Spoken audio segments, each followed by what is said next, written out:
Community in John's Gospel. This lecture will look at the issue of community, particularly ecclesiology, in John's Gospel. Ernst Käsemann once said that there is no ecclesiology in John's Gospel. And that seems rather odd, given, for example, 1 John's deep concern with community, but also the Gospel's intimacy, particularly in the upper room discourse, and then other parts of John's Gospel that point to a community. This lecture actually goes along with another lecture on John chapter 9 and into chapter 10, verse 21, where a focus on community is present. It's been said by a number of scholars, including Andreas Kostenberger in his Theology of John's Gospel and Letters, that there are two great communal images in John's Gospel. One is the image of the shepherd and his sheep, which is what we'll find in John chapter 10. And then also the image of the vine and the branches in John chapter 15. Here we're not going to explore those particular passages. That's left to other lectures. But I want to talk about what people have said and then point to some more useful material, I think, later as we get into this lecture. So the outline for us is to look at the community's history, struggles, and production of the Johannine literature. And then secondly, the theology of John regarding community. And thirdly, the literary role of John in shaping community. We might try to establish the community's history, struggles, and production of the Johannine literature. That is a subject that occupied many interpreters of John's Gospel in the mid-20th century. Now, I think it's right to critique this approach, but I do want to present how that has shaped the study of John's Gospel in academic circles. The tendency to look at the community that produces the literature was not only present in Johannine scholarship, but in other Gospels as well. There was, in fact, a tendency to try to say that if we can define the community that produced this particular Gospel, we can then have a fuller understanding of why what is said is said. Now, this is somewhat of a circular argument because all we have is the gospel itself. So the gospel is then used to create this community, which is then understood as contributing to why the gospel was written and what was said and the way it was said. That kind of an approach also seems to suggest that communities owned the gospel message they produced rather than a more universal church of the first century sharing in that telling of the story and that affirmation of the story by a more universal church witness. Some extreme scholarship has suggested that stories were invented to satisfy the needs of the community. And some of these views have also related to the idea of form criticism of the New Testament Gospels that suggests that there's this huge distance between the events of Jesus' life and the time of writing of a gospel, one of the four Gospels in the canon, such that the story gets shaped in different ways depending on the context and the audience for which it was written. That notion is taken to an extreme in many cases, And the assumption needs to be criticized right from the very beginning, because these Gospels are not produced in isolation by separate communities that had no contact with other ones. They're not produced over great periods of time. They're not produced in such a way that one community could not critique another community's creation of stories if they were creating stories, and so forth. The very concept needs to be critiqued as implausible. And nevertheless, one will often bump into these views and assumptions as one reads academic work regarding John's Gospel. So, for example, then, one perspective along these lines is that John is countering Docetism. Now, Docetism is that view that people did not believe in the humanity of Jesus, but he only seemed to be. That's where the word Docetism comes from, the Greek word dokeo. He only seemed to be human. Caseman also said that Jesus in John's Gospel walks a few inches off the ground. His humanity is not apparent. Well, that just seems to be rather difficult to say when you're reading stories about his forming mud from spit, for example, or crying because of Lazarus's death, his friend, and so many other passages that could be looked at. Another view is that John is countering Gnosticism, where people saw their faith as an intricate system of speculative ideas presented in mythical terms and far removed from historical realities. Can we discern sources in John's Gospel that could account for some development of thought within the community as it faced certain challenges? And is there development between John's Gospel and the Johannine epistles? We might well ask. To explore this, we'll consider the intricate historical reconstruction that was offered as a kind of pinnacle to this level of scholarship, this kind of scholarship, by Raymond Brown in 1979. Now, Mark Stibbe shows just how far Johannine scholarship has come since that time, 1979, in shifting the emphasis from historical reconstruction behind the text to literary interpretations in the text. But Stibbe himself, we will see, also values history in his literary analysis. Now, regarding the theology of John regarding community, we might try to establish what John's theology of the church is, his ecclesiology. And to explore this, I want to consider some of the thoughts from D. Moody Smith, a Johannine scholar. So let's continue then from the outline of the lecture to the lecture proper.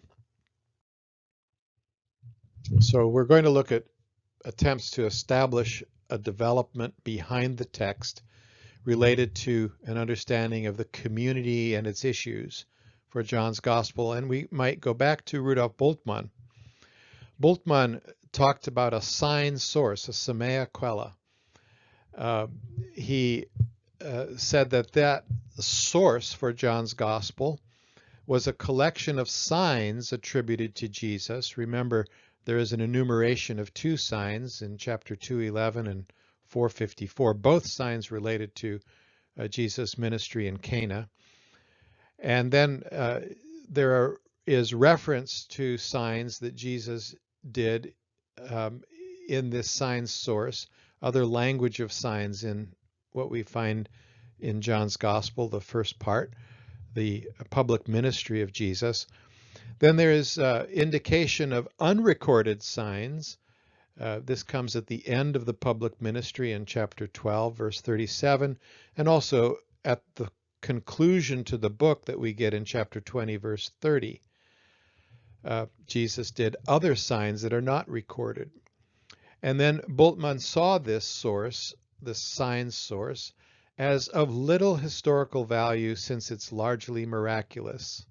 Now, what does he mean by that? Well, he didn't believe in miracles. This is the man who said that anyone who in our enlightened era of the 20th century could flip on a light switch could not believe in miracles. And so there's obviously an assumption being made that's contrary to what the gospel is actually saying, and then a willingness to interpret the gospel over against the actual perspectives of the gospel. That's where we are in the 20th century. Also, said Bultmann, there is another source for John's gospel, a revelatory discourse, what he called an Offenbarungsreden. Here we will find the prologue to John's Gospel, chapter 1 through 18, plus poetic discourses that he suggested were in Aramaic that were similar to another work called the Odes of Solomon. And then he said that there's some other material from early Oriental Gnosticism.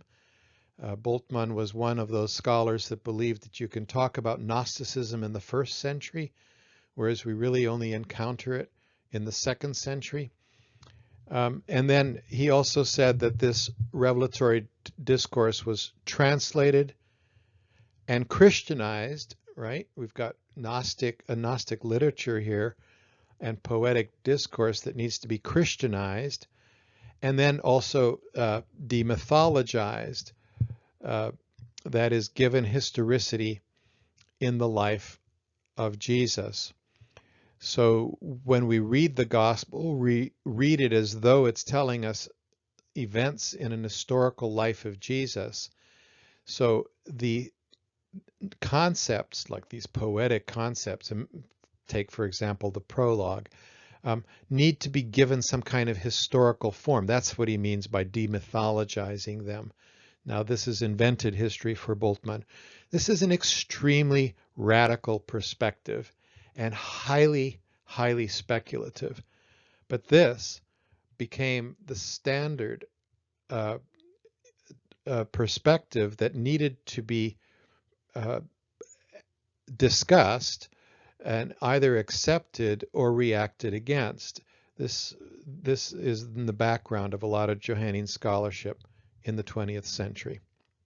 Now we're 20 years into the 21st century here, and a long ways from some of these more radical perspectives. Nevertheless, the general perspective in some wings of scholarship remains that John's Gospel is not of great historical value. This is the background to that perspective, even if people don't go with these theories that I'm presenting right here. And of course, there are orthodox interpretations that, in my view, make a whole lot more sense of the Gospel of John. And one author who has been at pains to talk about the historical value of John's Gospel is Richard Bauckham, and he's written a number of texts on John's Gospel that could be pursued in counter to this kind of perspective. Now, we also have another source for Bultmann, and that is the Passion and Resurrection story. Bultmann said it's non-synoptic. It comes from Semitic Greek.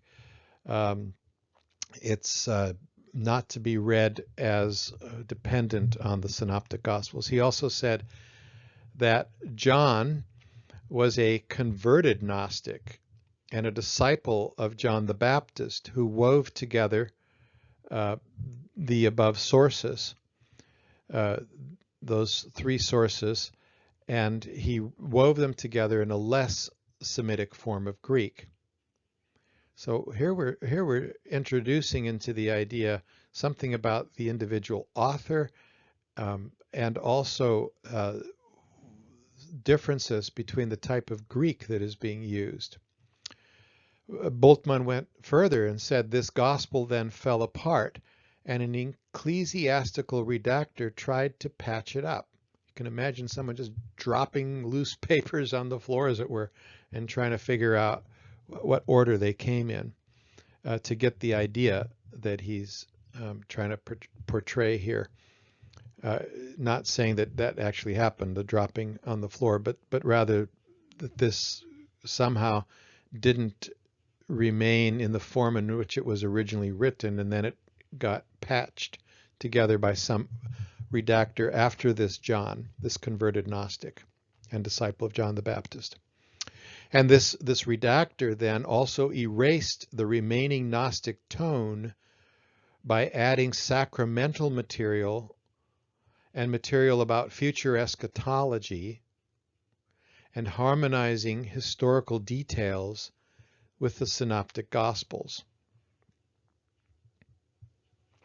I find it absolutely amazing that someone, Rudolf Bultmann, who said that we can know almost nothing about the historical Jesus, can make such definitive, clear claims about the redaction history of a text when all we have is the text in front of us, and also about the author, and also about the theological shifts behind the writing of the one gospel that we have.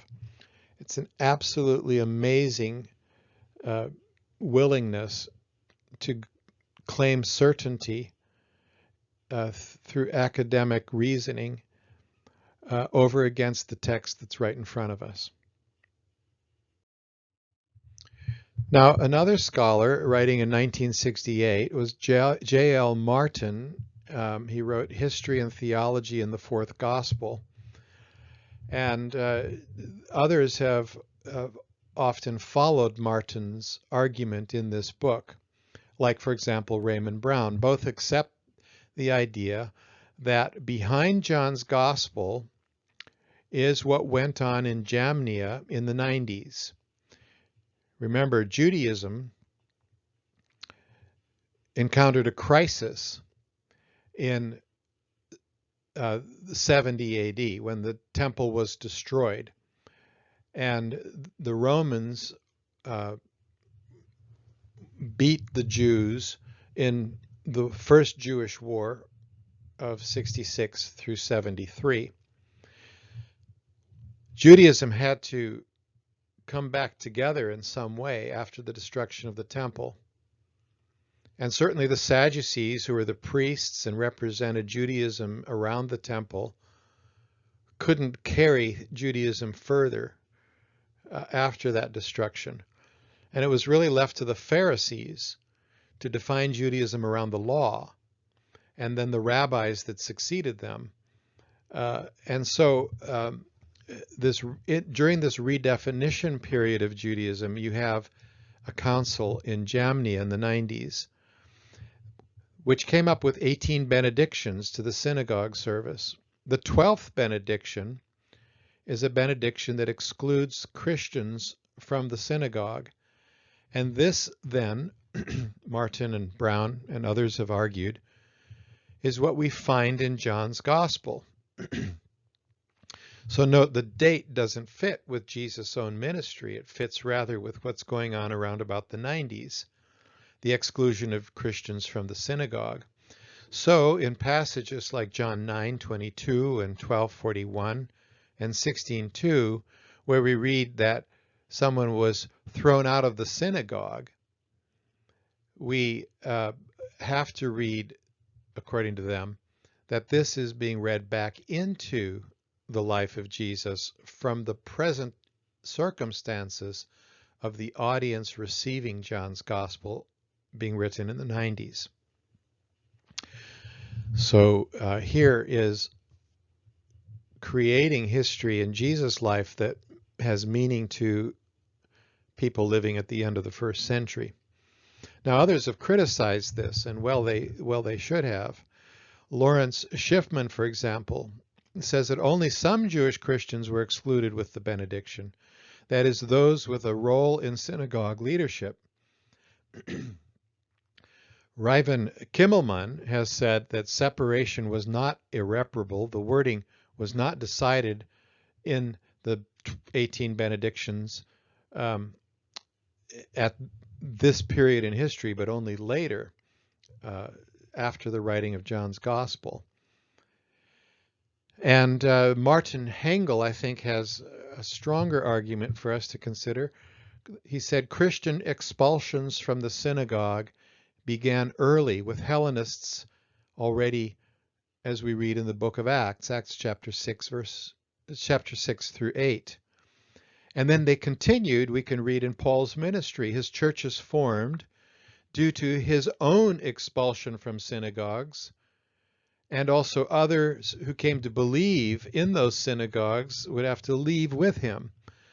Compare, for example, 2 Corinthians 11:24, where there's flogging that occurs from the Jewish authorities. Stephen and James, remember, were martyred, and there would have been others who were thrown out of the synagogue or beaten as well. Acts 12:1 and 1 Thessalonians 2:14 suggest that kind of treatment by the Jews. Thus, the 12th benediction isn't the introduction of an exclusion from the synagogues, but it's a conclusion of a long process of expulsion of Jesus' followers from the synagogue. It's not a watershed moment, as Mark Stibbe has also said. Hengel also adds that Jesus, too, was part of a conflict with the Jewish authorities. And so John is not reforming the tradition in his own way. He's recording it. Mark Stibbe said that John's gospel then functions socially to encourage, vindicate, and give purpose to Johannine Christians in their traumatic asocialization over time, not just at the end of the first century. What about trying to establish developments of the community of John's gospel in some other way? I'd like to look in the next few slides at Raymond Brown's work, The Community of the Beloved Disciple, that I mentioned earlier, written in 1979. You might remember that Brown's work is significant because he was a Johannine scholar of some note. And his commentary on John's Gospel is very important. So behind his writings on John, the Johannine literature, is this theory that I'm about to present. So he says the first stage of development is in the 50s up through the late 80s. He calls this the pre-gospel era. Many scholars have said that the gospel is written in the 90s. The situation is that Christian and Jewish antagonism pervades this period, and it leads to Christians being expelled from the synagogues. Now, the theological development during this period is as follows. The original group of Jewish Christians have a low Christology. Jesus was thought merely to be Messiah, a human ruler after the order of King David. There's a second group in the community that has a higher Christology. So we have a conflict within the community between low and high Christology. Jesus is thought by them to be Savior of the world.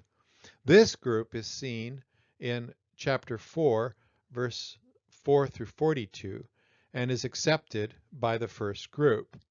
So the conflict isn't all that severe between the two groups. However, this conflict does lead to executions by the Jews, as we see in chapter 16, verse 2, and then other texts like Acts 7 with Stephen, or Acts 12:2 and following, or the dialogue of Trypho, the Jew, written by Justin Martyr in the 2nd century. The Johannine community is expelled from the synagogue. Note John's use of the phrase the Jews in the gospel as a collective group. The community opens up to Gentile Christians. Note explanatory notes in in the Gospel of Hebrews, and the explanation of Aramaic terms as well. So here we have this inclusion of the Gentiles who need to have certain things explained to them that were particular to the Jews themselves. The high Christology, which is seen in the language of the Word or the Revealer or the I Am sayings, or that Jesus comes from the Father, or that he is the light, or that he has pre-existence. This high Christology explains the realized eschatology of the gospel. Most of what was expected had occurred. And then we come to around about AD 90. Here the gospel is written by the evangelist and a redactor. Notice we have different authors developing original material. Here the situation is that there's Jewish persecution that continues, represented by chapter 16, 2-3. Brown argues that there are 5 stages in the composition of the Gospel of John. The community has traditional material of Jesus' words and works. Secondly, this material is developed into Johannine patterns through preaching and teaching. We have Jesus' miracles developed into superb dramas. We have Jesus' sayings that are developed into lengthy discourses. We have the miraculous signs of Jesus that are welded to interpretative discourses. And this activity was carried on by several persons, since there are minor differences in the writing of these stories. He believes he can see those. Then thirdly, all this was organized into a first edition gospel. We don't have this, but it was a first edition gospel, probably by the principal preacher in the community that Brown will call the evangelist. Then the fourth stage of the writing of the gospel is the gospel undergoes a second edition by the same person. Absolutely amazing to me that people can make these kinds of arguments behind the text. And then the fifth stage is where we have the gospel that undergoes a third edition by a redactor.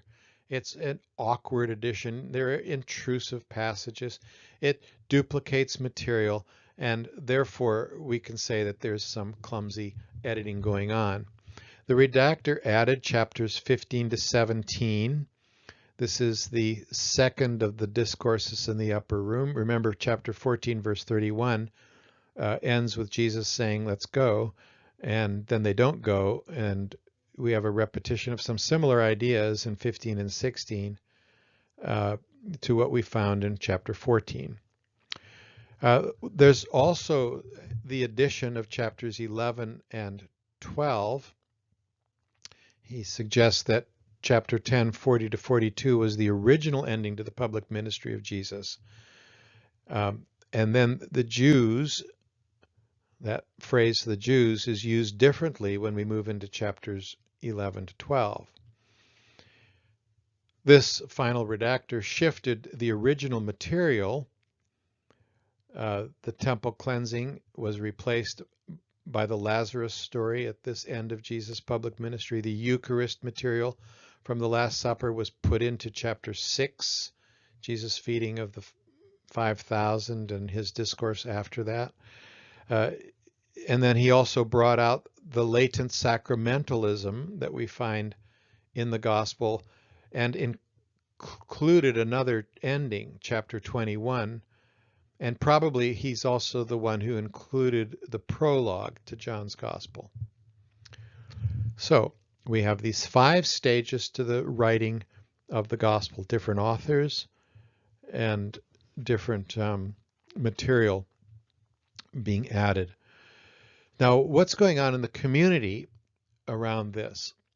Well, there's an insistence on high Christology, argues Raymond Brown. It's intensified through a struggle with the Jews that's continuing in the period up to this point. It affects the relations also with other Christian communities who might have different kinds of Christologies. So there's one group, he argues, that are crypto-Christians but remaining in the synagogue. chapter 12, verse 42 and 43 is his proof text for that. There's another group that are Jewish Christians, and they have an inadequate faith, but they are kicked out of the synagogues. And he suggests looking at chapter 6, 60 to 66, and 7, 3 to 5, and 8:31, and also verse 44 and verse 45, and then chapter 10, verse 12. And then thirdly, there's another group. This group is made up of those who are part of the apostolic churches that are following Peter and the 12. Chapter 6, 60 to 69 is a proof text for that. This group is favorable to the Johannine community, but it lacks as high a Christology. Perhaps it believes in pre-existence and the origin from above, or perhaps it doesn't. Perhaps there's another difference between the two communities in that whether they emphasize the Paraclete or the Holy Spirit as the teacher versus a church that's more institutionalized and holds to tradition and the sacraments. So he's got these different groups that he's going to look out for as he reads John's Gospel and say, this seems to be talking about this group. This seems to be talking about this group. And he sees a divided community, a community engaged in intra and extra community discourse with different views around their Christology, whether it's high or low or of some level in between. Well, beyond the gospel, the community continues, obviously, and so we move now to AD 100 when the epistles are written. He says that here we see a struggle between the two groups within the Johannine community who interpret the gospel differently on several issues, on Christology to be sure, also on ethics and eschatology and pneumatology. And so he would have us compare 1 John 2:18 through 19, where some from the Johannine community are said to have left. Also chapter 2, verse 26. Brown says that there is a schismatic group, but it is not docetic or Gnostic, contrary to what Rudolf Bultmann had said. Now he says the community, more about the community. The Johannine community spreads. This we can see through 2nd and 3rd John. There are areas of dispute between the two groups. Let's explore this further, as just noted. Christology, 1 John illustrates this. There's a dispute over whether Jesus came in the flesh. The human significance of Jesus was real, but not significant for salvation. So without being docetic, without saying he wasn't human, they could still say, well, it wasn't significant for salvation. That would be the view that Brown takes. Now, I too question whether 1 John is responding to a docetic group that's left, as many interpreters make it, out. And I think Brown is more correct than many interpreters on that kind of a point. Second, regarding ethics, the opponents claimed an intimacy with God to the point of being perfect or sinless. He finds that in several texts in 1 John. They did not stress keeping the commandments. They are also vulnerable on the point of brotherly love. And the deadly sin that is spoken of at the end of 1 John must be the sin of apostasy. Now, when we read 1 John, we know that there is conflict in the community and that 1 John is a response to that other group. So I think as we move to Brown's look at the epistle, we're on better ground than what he had speculated about the Gospel of John. He also talks about dispute over eschatology. The Gospel, he says, had a realized eschatology. But 1 John goes further. 1 John appeals to future eschatology and attaches ethical claim to a realized eschatology. And then finally, pneumatology. 1 John 2:27 says, "You do not need anyone to teach you. The Spirit is the teacher." So also the discourse in the upper room in John's Gospel. Over against the Spirit teaching you are the false teachers. And the true community then is to test the spirits. Chapter 4, verse 1. So a suggestion needs to be explored for the epistles, especially 1 John, over Christology, ethics, eschatology, and pneumatology as we read that epistle.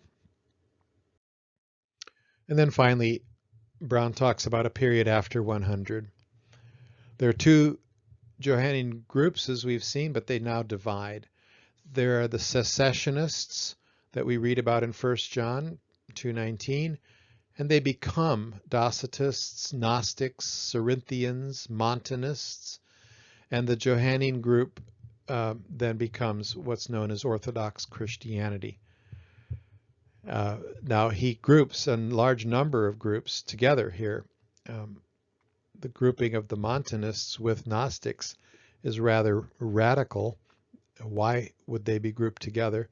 Why would they be seen as the descendants of what's going on in 1 John? I think that here again we become rather speculative. But nevertheless, this is a position of how the community has its own history, and the gospel that gets produced and the epistles that get produced are products of different stages of the community, and how there are these different communities and the interaction between them can be seen in the text that we read. Just one more time, the last time I'll say it, I find this highly speculative and highly problematic. But nevertheless, this kind of certainty in modernist scholarship was typical of the 20th century, especially up until the literary turn that we find beginning in the 70s and 80s of the 20th century. There's a different way in which we can approach the subject of community in John's Gospel, not with respect to trying to establish some sort of community with certain theological characteristics, but rather to look at the theology of community, or ecclesiology, in John's Gospel. And for that, I'd like to look at D. Moody Smith's book, The Theology of the Gospel of John. Regarding this subject, then, he says that with the Spirit, Jesus' disciples become one with Christ. John chapter 17, the prayer of Jesus, demonstrates that in the disciples, as in Jesus, the Father is glorified, that is revealed in and through them. So this chapter speaks of the unity between Father and Son as both are known to the believers. And then Smith says that the purpose of this unity is mission, with regard to verses 21 and 23. And the key to this unity is love, and love is such a key concept in the Gospels and the epistles. So this is definitely a significant theme to note in John's Gospel, unity and love. It's points also to mission. Now, the substance of mutual indwelling of the Father, Son, and disciples is love. And so also the key to abiding in unity in Jesus Christ, the vine, in chapter 15, verses 9 through 10, is also love. Smith points out that here there's a type of mysticism, but not in the sense of losing your identity in God, but rather that a new creation, a being born from above, is in view. In other words, this is more than just good fellowship when love is spoken of. There's a vertical dimension to this unity, to this community, and to this love. It can't be interpreted in purely human terms. Also, love is, of course, the commandment of Jesus. He says unity with Jesus and with the Father is living one's life in and on the basis of love.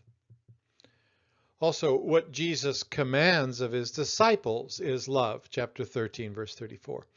It is what he has done, and notice these verses are also from the Upper Room Discourse, chapter 13:1, chapter about washing the feet. But then chapter 10 as well, the chapter the Good Shepherd and his sheep, chapter 10, verses 11 and 15. And then back in chapter 15, we have verses 12 to 15. To abide in the vine is to bear the fruit of love. Otherwise, one will be excommunicated. Now, Smith says that although the synoptics and Paul highlight love as the essence of the Christian ethic, John is unique in two respects. Love stands more or less alone as Jesus' ethical teaching, and love is not outwardly directed but inwardly towards the Christian community. In 1 John 3:17, this love is explained as supplying a fellow Christian's need for the essentials of this life. Now, I just add that often the love commands of the Johannine writings are preached as an outward love, something like the parable of the Good Samaritan, for example. But this does not grasp the Johannine idea of a love coming from the Father and Son relationship to those who abide in the Son and in the community of Jesus. It is an inward understanding of love. And I think that we should also say that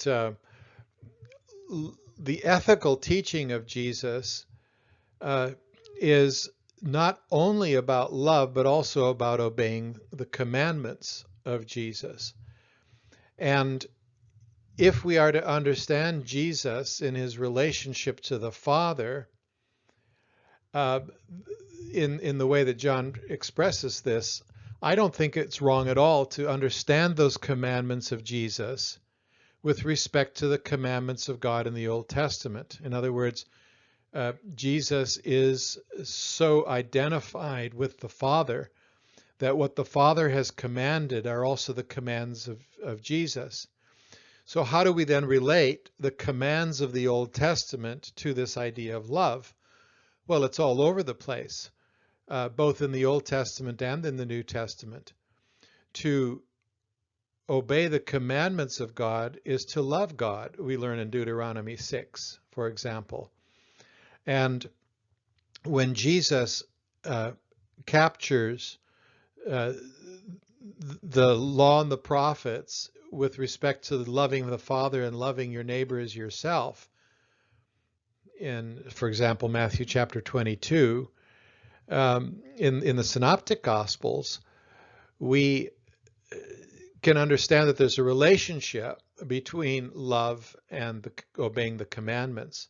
So this idea of obeying the commandments of Jesus isn't reducing ethics to love, which seems to be the kind of direction that D. Moody Smith is going here, but rather it's an encapsulation of what those commandments mean. It's to be in loving relationship with the Father, and so abiding by his commandments.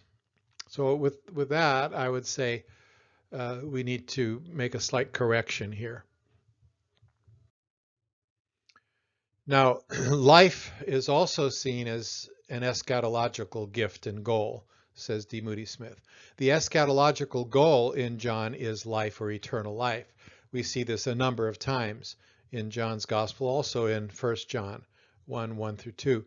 Through union with God, the believer comes to share in the life of God, the only real life, which is present and permanent.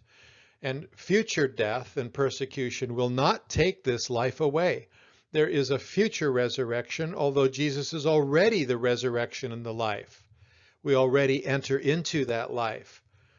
Chapter 5, 28 and 29, chapter 11, 23 to 25. Included in this idea of life are also joy and peace, spoken of only in the upper room discourses and after the resurrection, in, for example, chapter 20, verses 21 and 26. And then Smith also talks about prayer as a feature of the community.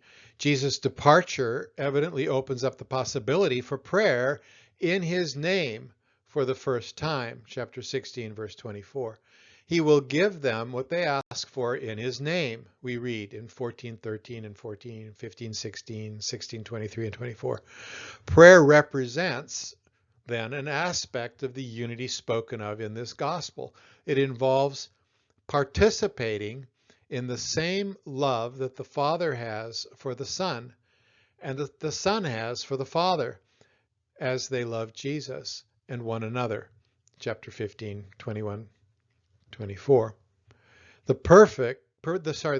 perfection of that unity with Jesus and among themselves makes sense of Jesus' seemingly extravagant promises about the fulfillment of his disciples' prayers. That's a quote from D. Moody Smith.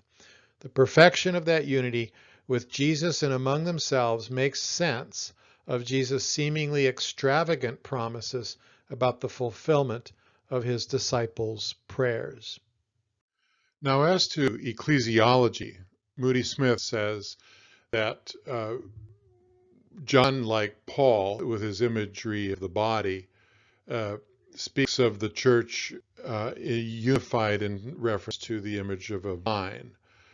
Chapter 15. It shows both unity and mutual interdependence. Here's a quote from him. He says, "The church of the Gospel of John is the community of Jesus' friends who know him because he has revealed to them everything he has heard from the Father." John 15:15. And such knowledge actually came only with sending of the Spirit Paraclete to the post-resurrection church. So the church is to continue Jesus' mission and work. It's to do even greater works, Jesus says, and it will also experience hostility.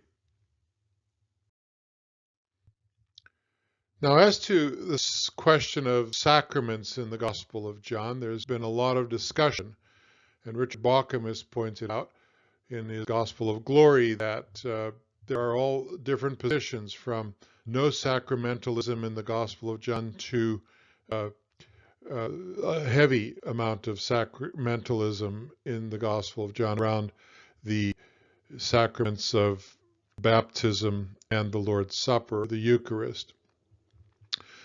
Moody Smith was a Methodist, and he said that there are two sacraments that presuppose or presumed in John's Gospel. He says that being born of the water and the Spirit is imagery that includes baptism, and the water imagery symbolizes salvation. And then with regard to the Lord's Supper, he says that you can find this in the miracle at Cana, turning of water into wine. You can find this in the choice of the metaphor of the vine in chapter 15, but especially in chapter 6, 52 to 58, where Jesus says, "You must eat my flesh and drink my blood." Now, I think that there is more sacramentalism in John's Gospel than Bauckham finds, but here there is some agreement between them, and certainly I would agree with this idea of both water in baptism and the vine with the Eucharistic wine showing up several places in John's Gospel.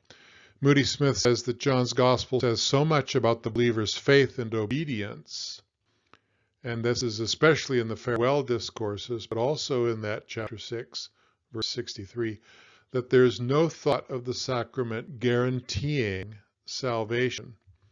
All that language of whoever believes will not allow that sacramentalism to be turned into some sort of mystical saving activity through the water or through the wine.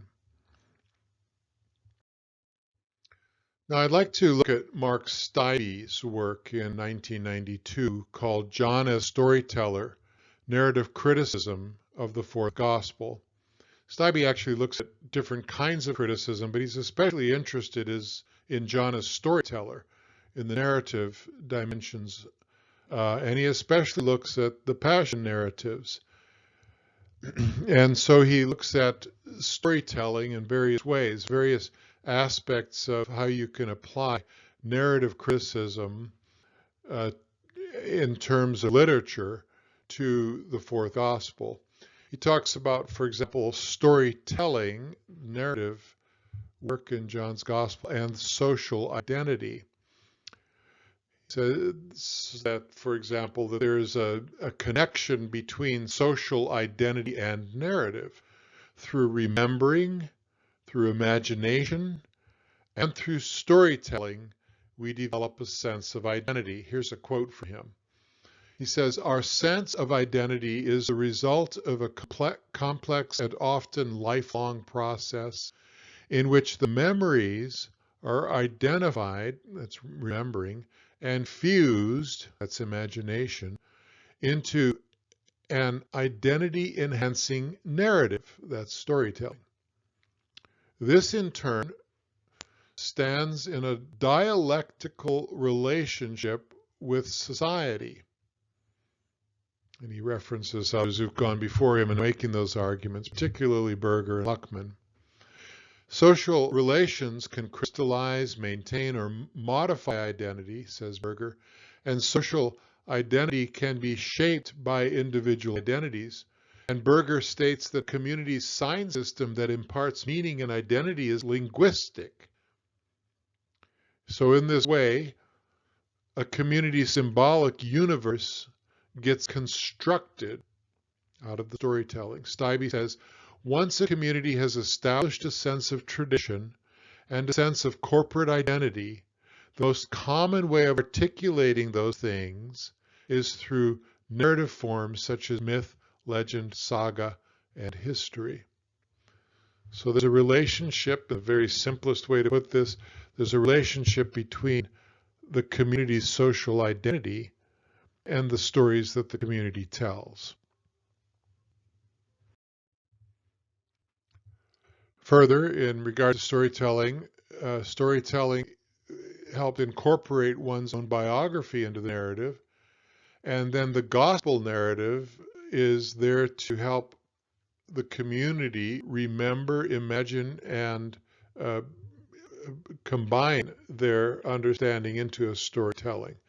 There's plot, there's a narrative world or symbolic universe that's constructed, and this then helps those who own this story, in this community that owns this story, to interpret the real world through the lenses of the story, and also helps the community to communicate their values in the way they story tell. So in narrative criticism, we need to maintain reduction criticism's sociological bias. And this is what Steibe says: I want to discover those communicative strategies by which the original addressee is encouraged to incorporate his own biography into the overarching narrative world of the gospel.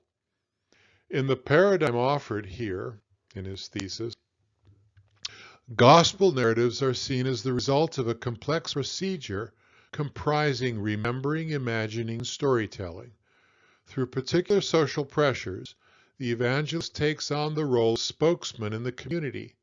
He gathers together kernel facts from the community's traditions about the historical Jesus, facts which will enable him to meet the needs of the community in which he writes. In this process of recollection, the evangelist seeks to combine his stock of heterogeneous social knowledge into a meaningful and instructive totality. This yoking together of material in the imaginative part of his is the imaginative part of his procedure. It's a synthesis of disparate events into a new temporal and causal unity, which we call a plot. Once a coherent plot has been established, the process of storytelling can begin. And what the evangelist produces is an overarching narrative world or symbolic universe which makes sense of the real world in which his community lives. In other words, all four evangelists use the narrative form not only as the most appropriate medium for relating the history of Jesus, but also the most appropriate medium for communicating community values. In this sense, a gospel is not unlike a letter. It is a form of address as well as a means of description. That's a long quote from Stibbe on page 54. What's he saying? Well, in addition to other things I've explained already, he's saying that there's a relationship between the history, as it's put down on the page, about Jesus, and the community's telling of the story that help it shape its own values and its own identity. And so, obviously, John has chosen to tell certain stories and not others, as he tells us in his conclusion. And by choosing those stories, he's able to shape the community. And also by choosing to use certain language that we're now accustomed to seeing in John's gospel, light and life, for example, or water imagery. All these different terms that are unique to John's gospel, and also the terms he emphasizes that might be in other gospels. And all of this is construction at the level of storytelling. It helps us interpret the real world and communicate the community's values. We can sum this up, and this will be the concluding slide as well, with this simple diagram where we have the remembering of the historical Jesus and the facts of his life, and then we have the imaginative telling and the plot of the narrative that John constructs, and then we have the storytelling that creates a narrative world or symbolic universe in which the community dwells. It picks up its language from the gospel. It sees the world through the story of the gospel, and it finds its identity there. And so there's this relationship between the gospel as narrative and the gospel as establishing the community's identity. Now, this then concludes the lecture. There's, of course, much more to be said about this, but I hope it introduces well enough.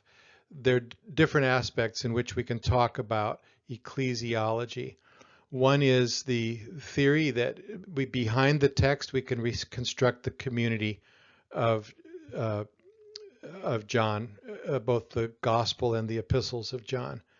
And I've been really quite negative about doing that, and that whole scholarship that developed that kind of literature.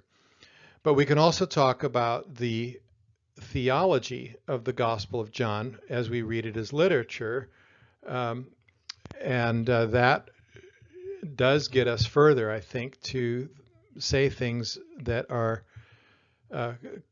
important about the ecclesiology of John's Gospel. And then finally, there's this idea that Stibbe introduces of the relationship between social identity and the narrative of the gospel itself, which then creates a symbolic world in which we dwell. Now, if that's true, just to conclude on this point, as with also other scripture, it's so important that we indwell not just our memory of the stories of Jesus, but the actual literature of Scripture, that we make the words, the concepts, the symbolic universe that's created our words, our symbolic universe.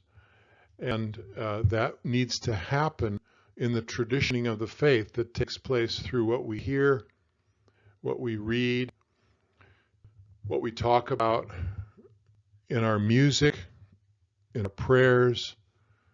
This all establishes us as the in our social community as the church. So I hope this is a helpful approach to ecclesiology.